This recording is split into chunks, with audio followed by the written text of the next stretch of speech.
Well, in his court, a schoolgirl's headscarf was not just a fabric. It was the very fight that the constitutional promises of our constitution symbolizes. A lone citizen's fight against the state was shielded with full force of law in his courtroom. Justice Sudhanshu Dhulia's judgments, whether it be at the Uttarakhand High Court or the Supreme Court of India, has traveled far beyond the courtrooms. And he is with us today. Thank you, sir, for being with us in the interview series. So you began your practice at the Allahabad High Court in 1986. Thereafter, you transitioned to Uttarakhand High Court before your elevation. Looking back, what formative experiences at the bar most shaped your approach to judging? See, it's true that I started practice in Allahabad High Court, which was and continues to be the biggest high court in the country. And at that time, in Allahabad High Court, there were there were stalwarts like we had Mr. P.C. Chaturvedi and Mr. Saran, the top criminal lawyers. Then there were lawyers practicing in the civil side also. They were great. Like subsequently he came here when Mr. Sudhir Chandra was practicing there. Mr. S.P. Gupta was there. There are many others. So the young lawyers could learn a lot. Lawyer learns most either in the library, reading from the books, or the next is to watch a senior advocate arguing a case. How is he building up his argument, and what he says, how he speaks, and when he keeps quiet and sits down. These are very important. Now, that was the difficulty when I came to Uttarakhand, and Uttarakhand was created since I hail from that part of the state. I had made up my mind that when Uttarakhand will be created, I'll go to Uttarakhand. But I had no plans to go there immediately. But when I went there, I was offered the post of the Chief Standing Counsel. The Chief Standing Counsel, I don't know what is it called here in other high courts, but there he looks after the civil matters or even the writs, and like government advocate would be the top lawyer for the criminal matters. So I was the chief standing. I was offered and I took it. So I had to leave Allahabad for Nainital, where the High Court was functioning, the new High Court. And fortunately, I also got a teaching assignment there in Nainital. There is an administrative training institute in Nainital. You are aware of it? Yes, sir. Like the Masuri Lal Bahadur Shastri, it trains the IAS officers for the whole country. ATI, even in the undivided state of UP, was the training institute, which was the main institute training the civil servants in UP, the PCS officers and others. Now, since that was now in Uttarakhand, it was training Uttarakhand civil servant, and for a long time, even for UP, because that was the functioning for some time for both. So there I had to give the law inputs, So the new PCS officers have been IAS officers.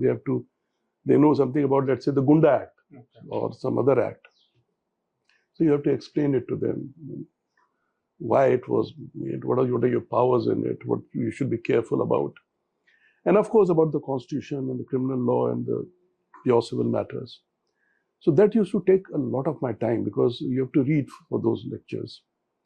And at the same time, I was the chief standing counsel there. So I hardly had one or two working as a standing counsel. So many a times I had to rush from a lecture to the courtrooms, that kind of a thing. And another difficulty there was that being in the civil side and looking after the cases of the state, every week there were challenges to the state policy, like the excise policy. In Uttarakhand, we had a new liquor policy, so that wasn't the challenge. And the forest laws and the tourism, they were giving a new thrust to tourism, so they were bringing new laws. So all those challenges, and the problem was that they were there were no stalwarts, there were no senior advocates in Nainital at that time. So, see, in Allahabad, we could ask anybody, sir, this is my problem, please tell me. Here, there were nobody. So, I had no option but to get on to the books yourself. And as I told you, there was an ATI library. It's a very rich library, and it has a huge section in law also. So that helped me. And then when you have solved the problem yourself, going to the book, and then there's not only a big satisfaction, but that is it stays with you for a long time. Great learning. Yeah. And I was teaching also, so I was also learning. Right. I was not just giving lectures, but I was also learning. Like there were new laws, and in the process, I learned. So it was both the things, litigating for the state and imparting training to the young civil servants. Although it was very time consuming, busy, and I hardly had anything else to do, it was very helpful for me as a career as a lawyer. So did it impact your judging in any way, your experience that you gained that, these... it does. But being a judge is a different thing altogether. Of course it does. Anything, you read a book from cover to cover, the book gives you a blessing. Right. So it's never, it pays all the time, whatever you have learned. So that will, of course, it will be helpful for me as a judge. I'm sure it will be helpful even now. Right. But judging is different because, as a lawyer, your concern is to do well. If you're fighting for a private person for his civil liberties, then you want that if he's in jail, he should be out of the jail. And if he doesn't want to be arrested, you want to see that, he gets a stay. His liberties are protected. As a judge, the roles are different. The judges, you should do the right thing. You should not, kuch galti na ho jaye. That kind of a thing is always there in the mind of a judge. So there, the roles are different. But yes, in a manner of speaking, they are same also. There are many things which is common. Judge has been a lawyer, so he knows the problems of the lawyers. Okay. So that way. Sir, your colleagues often say that, in fact, the Solicitor General of India, Tushar Mehta, he was also saying yesterday that, you brought the Allahabad High Court culture into, the Supreme Courtroom. What, in your view, defines that culture? In my view, what Allahabad culture would be a culture of, tehzeeb. Tehzeeb. The manners of a lawyer in a courtroom, and also the manners how a judge conducts himself in a courtroom. Right. That probably Mr. Tushar Mehta meant that when he said it. Because court manners are court manners. You learn gradually. And I've never seen any there were some unpleasant incidents in Allahabad as well. But by and large, I've seen lawyers showing a lot of respect to judges, and judges also treating the lawyers very respectfully, very good. See, I am telling you now, and I've said it in my speech also. There is a former Chief Justice of Israel's Supreme Court. They are called President. Aharam Barak. Have you heard the name? Aharam Barak. I have heard of it. So Aharam Barak is now, I think, in my view, the most powerful jurist in the world. He's written many books in purpose of interpretation of law and dignity and a judge in a democracy. Now he says somewhere that, look, whenever I was always conscious of the fact that when I am conducting a trial, I am also on trial. And therefore, when you are in the process of giving a decision or judging or whatever, there is a man sitting somewhere in the courtroom also who's trying to judge you. Judge you. So what happens is that, see, in a case, one party wins, the other loses, right? But the one who loses will not be so unhappy if he or she knows that they have been heard. Our lawyer did our best. The judge gave us a patient hearing, but look, it went against her. And therefore, which is called procedural justice, that should always be in the mind of a judge, I think. Because, Justice Dhulia, in the background of the recent Supreme Court and Allahabad High Court exchange over roster control, what is the right equilibrium between appellate jurisdiction and institutional comity? what exactly you mean by institutional comity is something that that gives weightage to institutional dignity. You're referring to what? The recent no, that you see, the recent is just see Party. the agony of a judge when he's seeing, and he's not seeing it once, he's seeing it repeatedly happening. Right. I'm not saying that everything what was said was right, but it's very agonizing for a judge also to see that, look, how many people come to Supreme Court for their cases. In most of the cases, the case finishes at the High Court stage. Right. More than 99% of the case. So if that quality of judgments are coming, you should also see it as how agonizing it must have been for the concerned judge here. May I tell you, one of the finest persons and one of the finest human beings I have met in my life.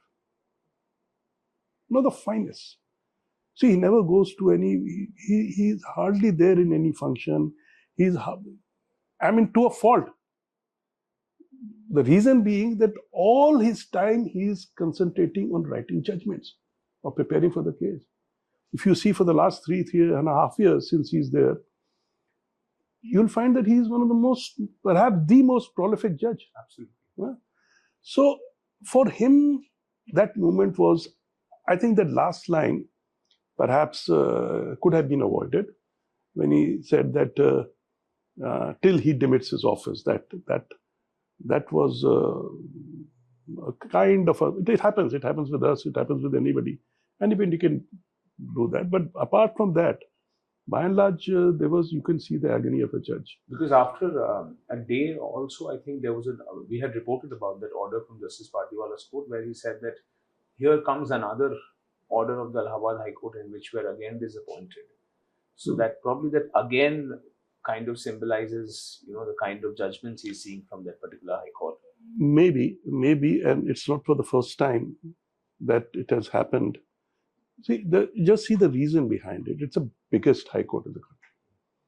And there are many judges in the High Court. The total strength of the High Court is 140 or 160. So right now you have 85 or 90 judges there. They're bound to be sometimes, they're human beings. There can be a genuine error also. And so it happens. Have you, in your tenure as a Supreme Court judge, been disappointed repeatedly by the High Court judgments? Not of a particular High Court. Allahabad High Court, you see, why don't you see the better side of Allahabad High Court? See, Allahabad High Court, you see the judgments of Allahabad High Court which are coming in the 50s and the 60s, and Allahabad High Court is a High Court which had judges like Justice Mahmood, and Justice Shah Muhammad Suleiman. And see the judgments of that time. Now, and you must go to Allahabad sometimes and see the conditions in which the judges are working there. See the kind of workload with the judges in Allahabad High Court is there. It's mind-boggling. Huge amount of work they do. Allahabad High Court judges are perhaps doing the maximum work. Or you can say the workload perhaps is the maximum there. And petitions are filed, it comes after 3-4 days for even a fresh matter. So they are also in a tight spot sometimes. Sometimes 1 or 2 judgments come in. Otherwise, the judges are fine in Allahabad by and large, Right. Sir, but one just a linking question that I have to ask is that was the collective letter by the 13 Allahabad High Court judges a healthy assertion of High Court autonomy? Definitely not. Or does Definitely it not. risk? In my opinion, it's my personal opinion, this should never have been done. This is not the way. Would you ever have been a part of such a Never, delegation? never. What would have been your reason? No, I would have expressed my opinion in private. I would have told my Chief Justice. I would have done whatever, but not like this. You know, you can't. This is not done. There are ways of resolving things. After all, it's a fraternity. You know. What kind of a message does it send? It doesn't send a good message as of now. I think it's disturbing. I cannot help but ask. You have been at the top court when this entire controversy was unraveling. The cash discovery controversy involving a sitting judge has turned up the scrutiny on the judiciary somehow. How does the judiciary recover its image after this episode? Because there is a perception, and perception is real. See, I would not like to comment on it because that kind of a sub judice in many ways, and I happen to know the judge, and it will not be proper for me to comment either. Do you think there are merit in the allegations? I don't know. I've seen the report, but let it come out. There is an inquiry going on. Right. Let's wait for that. Okay. Do current in-house mechanisms for accountability of judges meet the demands for the transparency, or do they need some structural changes? No, it's fine. We have there's already the kind of a code, you can say. We have a Bangalore Declaration, where the do's and don'ts of a judges are very well defined, and by and large everybody follows that. Now, even we have disclosed our assets it's all there in the website. But there was a challenge recently, or just a day or two before a judgment was delivered also, where it was challenged that such a mechanism cannot be the basis for an impeachment proceeding or even a letter to the Prime Minister or the President. Which one? This case that was decided before Justice Dipankar Datta, where Justice Verma had moved the Supreme Court, challenging the entire process. That's a petition filed, judgment given. You read the judgment, you know about it. Why are you asking me? Okay. Moving ahead. In your dissent in the Karnataka hijab case, you framed the issue as one of access and dignity. How do you respond to critics, and there were several of them, who said that, or who saw your judgment as identity-driven judicial activism? See, it's a free world. I mean, they can have an opinion. You can have an opinion. I can have an opinion. But one thing people don't understand, and I think that somewhere they have not properly understood the judgment. See, I was not defending hijab. Have you read the judgment? Yes, ma'am. So if you have read it, see, I am not defending hijab. See, probably if I have a daughter, I would not like my daughter to wear a hijab.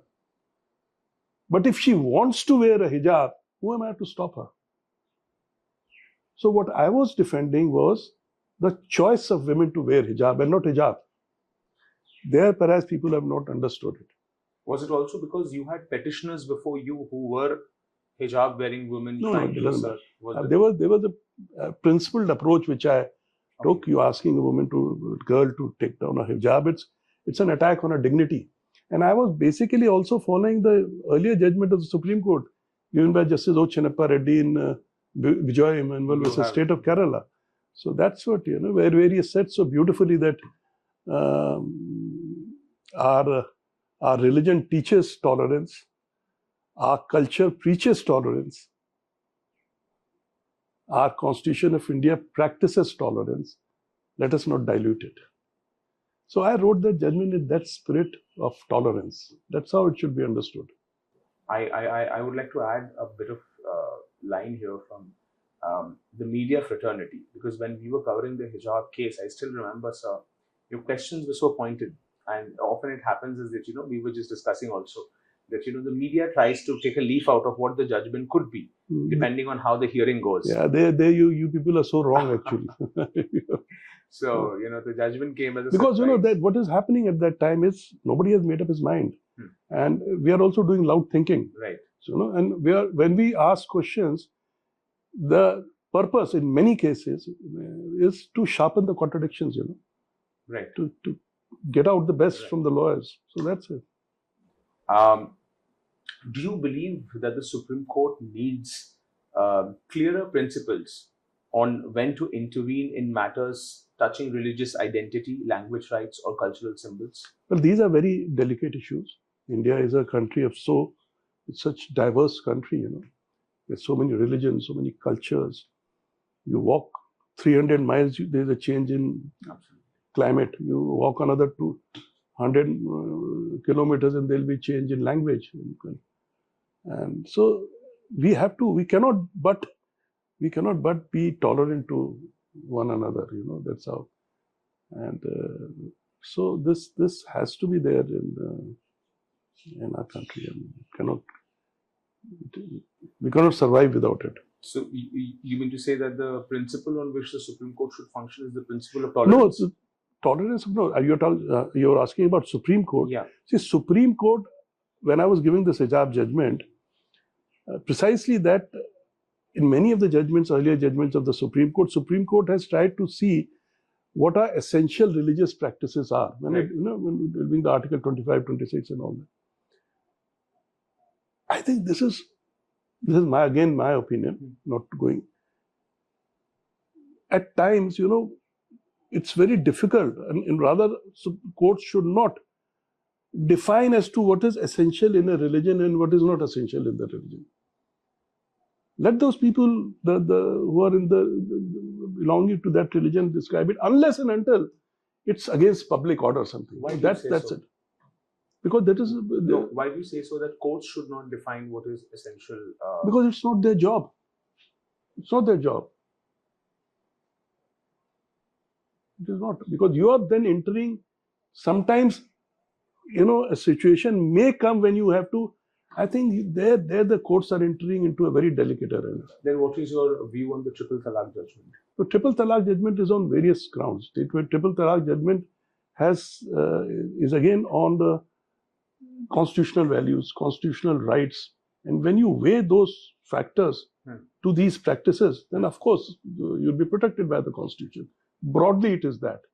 But such situations are one in a, so by and large, where the Supreme Court has interfered in the essential religious matters is of a particular community performing a particular ceremony. This is what I'm saying. Okay. From the Urdu signboard matter to property rights debates, you have been willing to bring cultural and historical context into constitutional adjudication that we've all seen. How do these perspectives aid courts, especially in interpreting the constitutional text? Come again? From your Urdu signboard matter judgment to the property rights debates that you were a part of, you have always brought an element of cultural and historical context while delving with a constitutional issue. My question is, how do these perspectives that you have brought in help courts in interpreting the constitutional text? Both these matters were in that background. You couldn't help but, for example, this Article 39B matter, small b, about material resources, whether private property is included in material resources or not. Now, when you have to decide about that, you cannot but ask questions. Why were these inserted in the Constitution in the first place? What was the need of directive principle, Part 4? And then you have to go to the Constituent Assembly debate. You have to go to the background. You have to see the freedom movement of this country. You have to see what were our freedom fighters aspiring for. Right. What is contained in the directive principle. If you read Granville Austin's book, the first book, Indian Constitution, a cornerstone of the nation, he says Indian Constitution is first and foremost a social document. You know why he says it?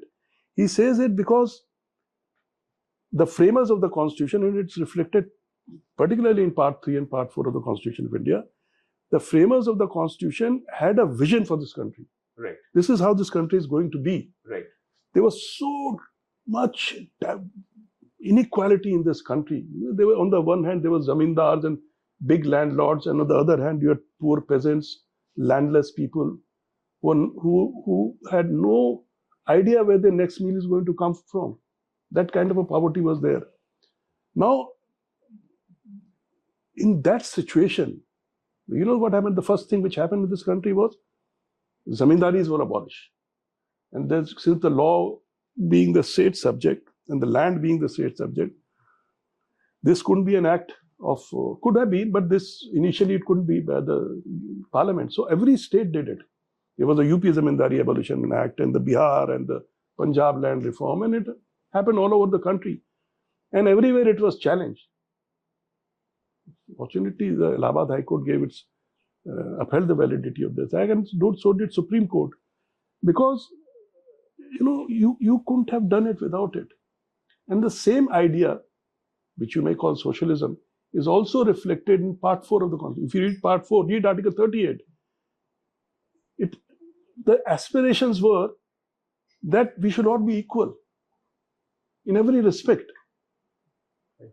So it was a dream of Baba Saheb, Dr. Ambedkar, when he said there are two speeches of Dr. Ambedkar which are very important. One he gave in 48, when he presented the draft constitution. And the second was, of course, the 25th November 49, when everything was ready and he gave his final speech. So one of these two, he says that, we are political, there is a political equality in this country. One man, one vote. But there is a social inequality in this country. See the gross divisions between rich and poor. And unless and until we bridge this gap, this upper crust, which is of a political equality, is going to burst someday.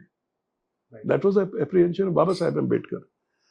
Now, to check all that and to see that some kind of a sanity is there, we had Part 3 and Part 4 in particular, where wealth had to be distributed equally, where material resources of the community was to be to sustaining common good.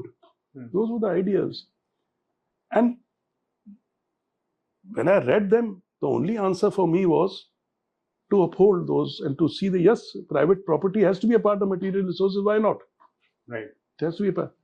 So I followed the judgment of Justice Krishna Iyer and Justice O. Chinnappa Reddy, the later one of the 5 judges. If you see, the majority judgment also doesn't say it cannot be. The majority judgment is authored by the Chief Justice, Justice Chandrachud. And he answers that question. He says whether private property can be a part of material resources as given. And then he answers, he says, theoretically, yes. He says, yes, it can be. But then he goes on to define as to what are the situations in which it can be. Right. That is, to my mind, we should not have done. Those should have been left to the parliament. And that was my difference only. That otherwise, theoretically, we were on the same page. Right. If you see the majority judgment also, majority judgment also says that it can be. It cannot but be. Okay. It has to be. No, that makes a point. Actually, the second question comes there itself. You dissented when the Krishna Iyer, the Krishna Iyer socio-economic rights doctrine was criticized. And is the court in danger? I have to ask this, please. Is the court in danger of discarding founding constitutional visions in pursuit of contemporary pragmatism? I don't know what exactly do you mean? What did you say? Constitutional? I mean, is the court in danger of discarding some foundational constitutional values that we have in order to pursue certain contemporary pragmatism, like what it should be? See, contemporary pragmatism, I'm sure you're meaning the present kind of a capitalist mode and modern industrialization. Yes, it has to be there. You see, that's what we forget. The socialism which was practiced and visualized let's say in the Stalin era and is not what we wanted even in the 50s. You know, one French journalist, I'm forgetting his name, very famous, he asked Jawaharlal Nehru in the 51st Prime Minister, he said, what is the most difficult task you face as a Prime Minister? And you know what he replied? Jawaharlal Nehru said, the most difficult task I have faced that I have to bring development in this world. I have to bring progress in this country and through democracy, by democratic means.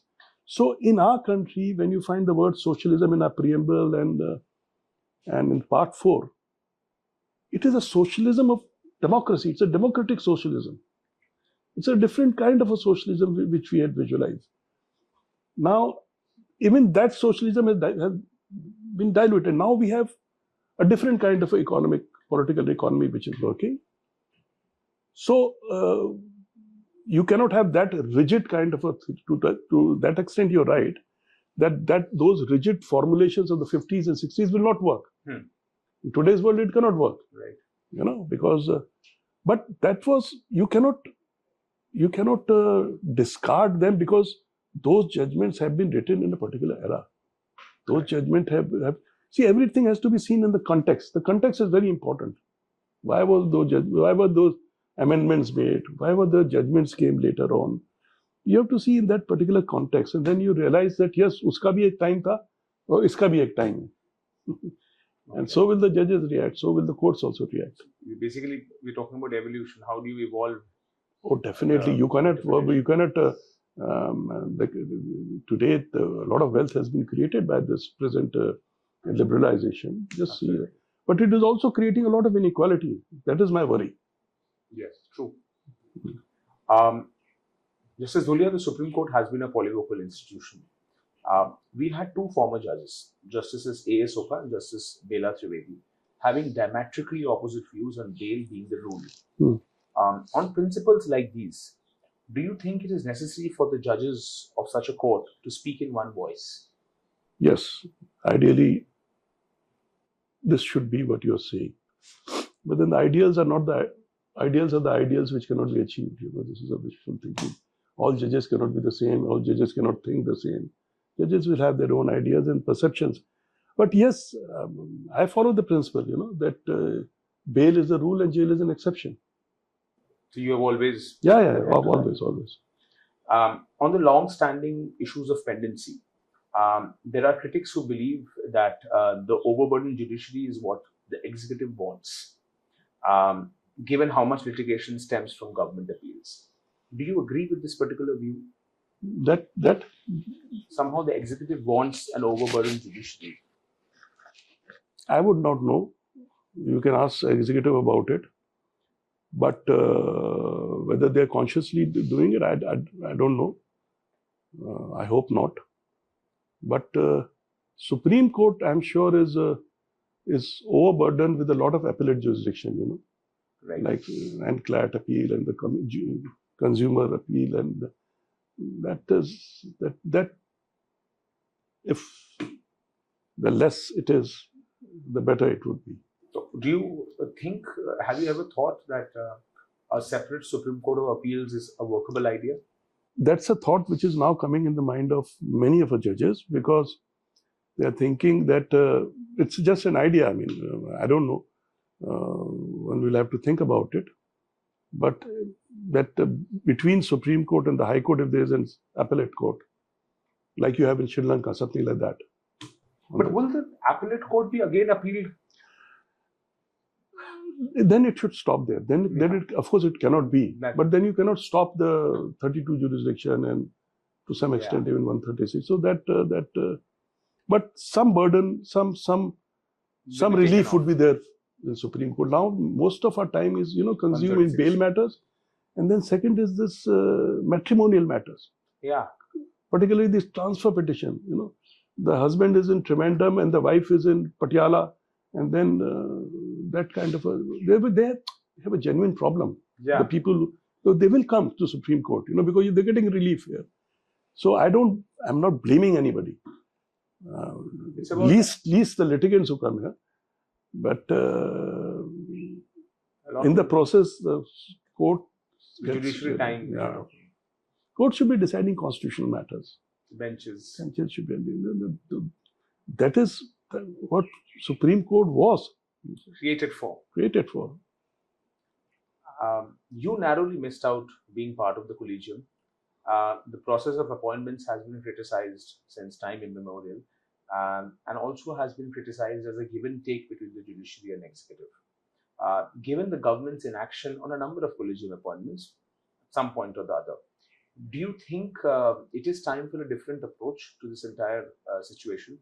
See, when this act was challenged in the Supreme Court, Judicial Commission, NJC, instead of there were to be two eminent persons, yeah. I think if they could have cut it down to one eminent person,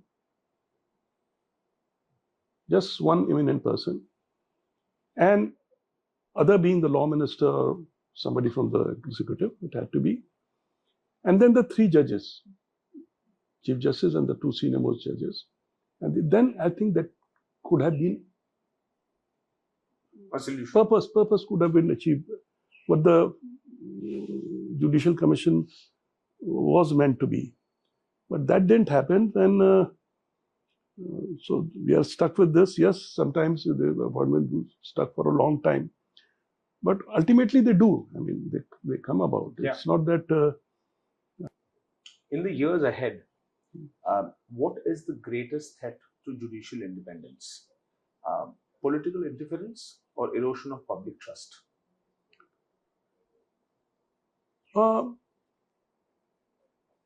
See, the entire judicial system, the entire judiciary stands on only one thing, that is trust. It's the trust and faith of the people. I said it yesterday, I'll just tell you. See, I hail from a remote part of the hills. But even there, if a villager is having problem with the Sarkar or the nominees of or anybody else, his neighbor or somebody in a tehsil or a thana, he says, all right, enough is enough. I will go to the High Court and I'll get a stay. So he knows there is something called stay. That is his trust. So we are all, the entire judicial system survives on that trust. If trust is not there, if faith is not there, then no matter how big a building, how decorative your courtrooms are, they'll mean nothing. Right.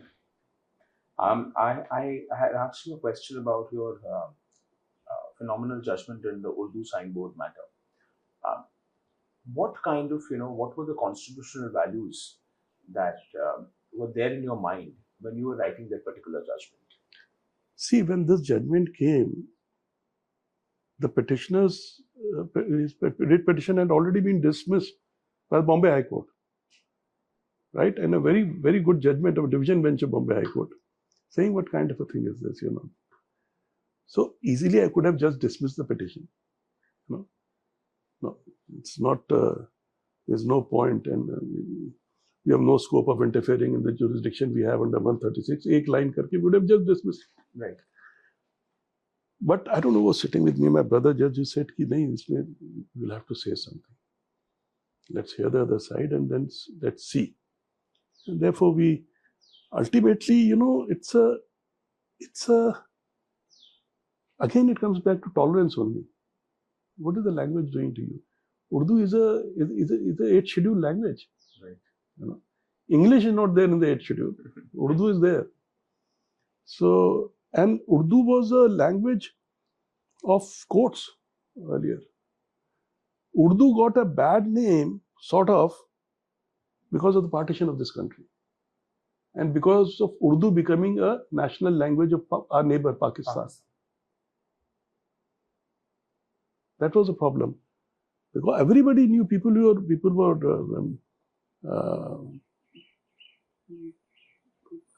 I can just tell you that I am learning Urdu from a gentleman. He was in Lucknow, and his name is Abhishek Shukla, and his wife's name is Jolly, and he's named his son as Mir. Mir. So when the officials came to get down their Aadhaar card, they said, "कि ये क्या है? घर में हमारा Akbar Anthony है." They got surprised. So and Urdu है, उसकी ज़बान है उर्दू, वो बोलता है.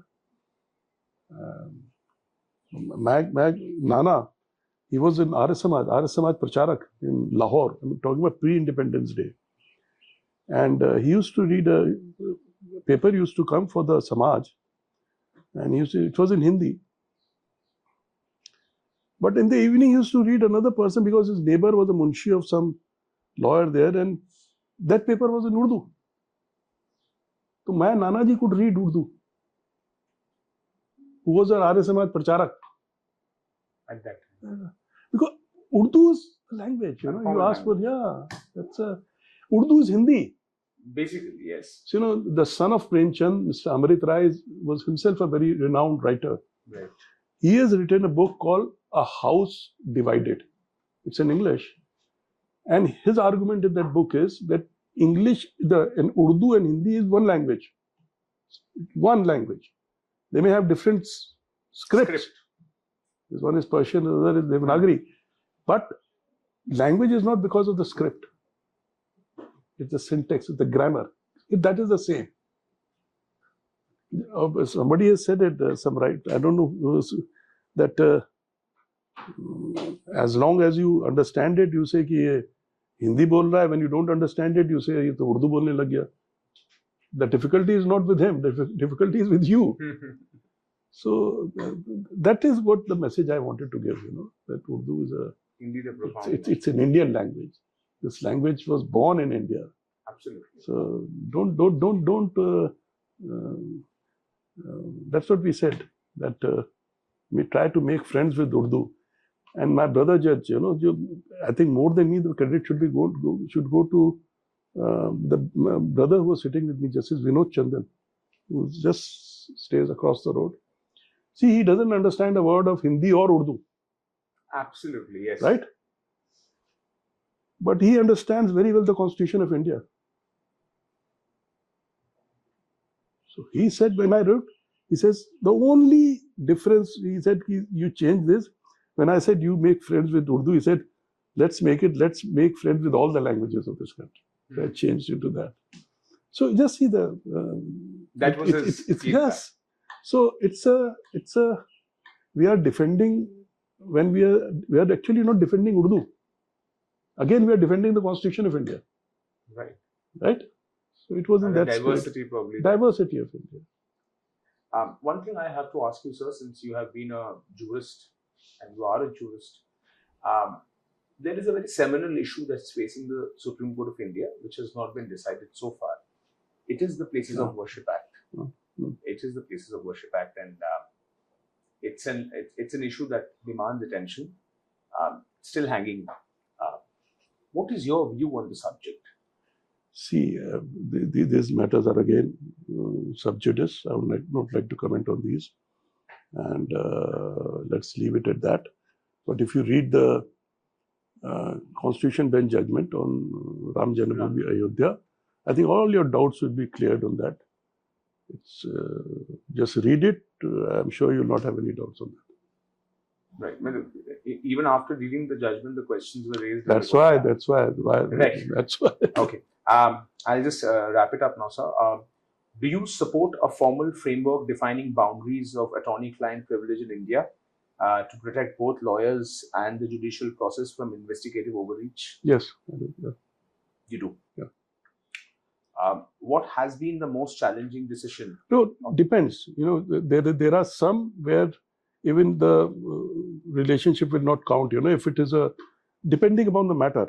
There are some when there are cases when these lines and boundaries are crossed. Yes, absolutely. I'm not at that. Of course, there's a very privileged relationship. It has to be protected. It is protected by law. But there may be some aberrations, some cases where, there's... like not when you become a part of the criminal process. Sometimes, but yes. Okay. What has been the most challenging decision of your Supreme Court tenure and why? Most challenging. Most challenging. See, I can't say most challenging. They were all in Perhaps judgments. the one on which you spend the most amount of time? All right, you can say the hijab judgment for one, because I was new here, right? I was not having any, just had one law clerk, I think, at that time, but two. And I was staying in the guest house, and there were a lot of logistical problems with me. And that was the first major decision I was making, and on a subject where I knew there'll be opinions both ways. So I did what was right, as I told you. But yes, when you have to write, you have to keep the balance. You have to see that what you're thinking is rightly reflected in your words, because sometimes even the words don't convey what you want to convey. Right. So I won't say challenging, but it was. But you were very fairly new in the Supreme Court when the case was assigned to you. I will ask this one question.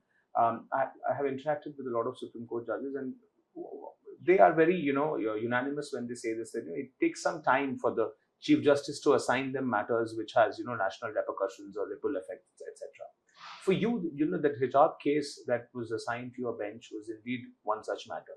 So, just a very personal question. After the case was assigned to you, did you feel that, the Chief Justice indeed reposes a lot of faith in me to have, entrusted me in this case? Yes, this perhaps I've never thought it that way, but I'm sure that was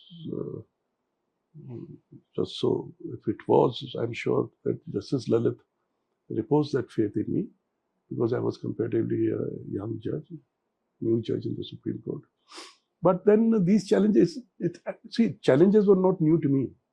I'd been a Chief Justice of Guwahati High Court earlier, then a fairly long tenure as a judge in the Uttarakhand High Court. So these kind of cases do come to you. Yeah, of course. But yes, it was because it went on for quite some time, Yeah. Arguments were being made from this side and that side. Especially I think with the media glare and then the media glare. वो पहले नहीं होता था. This problem has been created by you people. Yeah, we plead guilty. If you could change one systemic aspect of the Supreme Court overnight, what would it be? I don't know, because there are so many things to be done if these changes have to be brought about. But if there is some mechanism to lessen the burden of Supreme Court in these bails and matrimonial matters, if there is some mechanism that it can be redressed somewhere else, then I think a lot of time of Supreme Court would be saved. The Supreme Court judges would be deciding constitutional matters. Supreme Court judges would be deciding matters which are, there are many gray areas these days. Right. Sometimes the different high courts have different opinion on the subject. So that have to be, those have to be creased out. I think that is where the Supreme Court should be devoting its time. So my last question to you, do you think judges should accept post-retirement positions, and would you accept if offered one? Definitely not, as far as I am concerned. And secondly, this depends upon the judges. I mean, I'm no one to comment. See, I'm a judge, but I've never been judgmental in my life, right? Each judge to himself. I don't see any harm also if somebody accepts it. If it's a dignified constitutional post, somebody has to do it. Why not judges? But you won't be. I won't be surprised. At least for some years, I will not. I would like to remain in peace, read something, travel, that kind of. Thank you so much, sir. Thank you. Took a lot of your time, sir. Thank you so much, sir. Thank you.